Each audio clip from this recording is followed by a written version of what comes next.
Hello, ngayon, kasantingin ko na yung body filler. Magamit ako ng guide code para meron akong reference. Para makita ko yung low spot, yung high spot niya.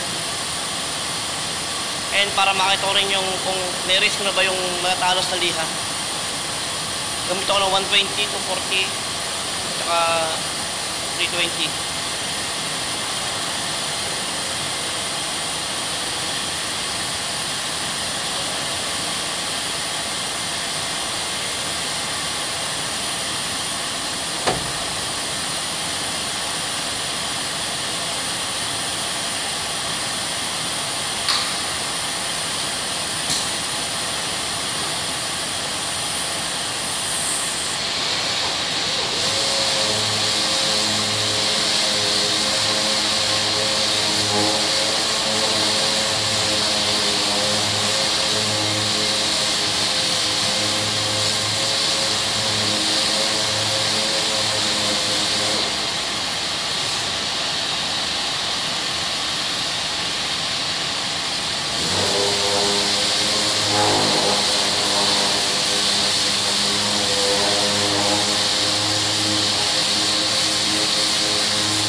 Pag sa mga hindi flat, gamit kayo ng concave na block.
makagamit ng backing pad.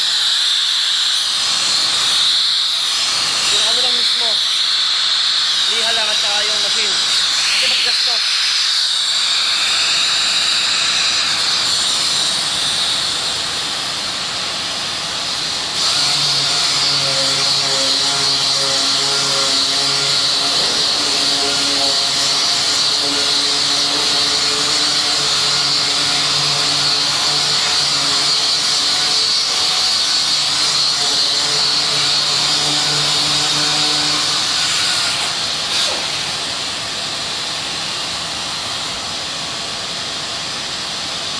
Meron akong cut na lumang backing pad para sa mga manual, para hindi mahirap mag-sanding. Nakapit ko yung mga lumang sanding paper para tipid. Yan, lili ako sa mga loob-loob. Hindi porket hindi company nabili ng liha, eh mag-aaksaya tayo ng materials. Kailangan din natin maging conscious sa profit. And pag nasanay tayo na accept tayo sa mga materials, mahirap para pag tayo nagtayo ng trailing shop.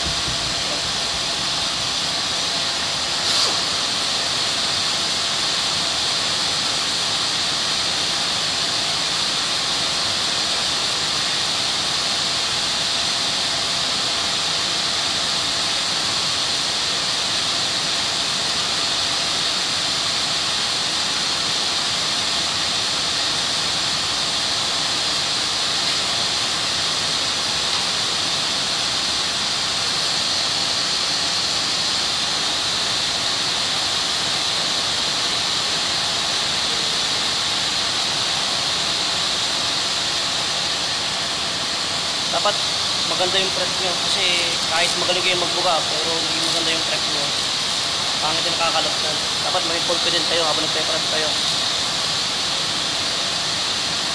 Especially yung sanding mark, dapat maano nyo lahat, matanggal nyo yung malalalim na liha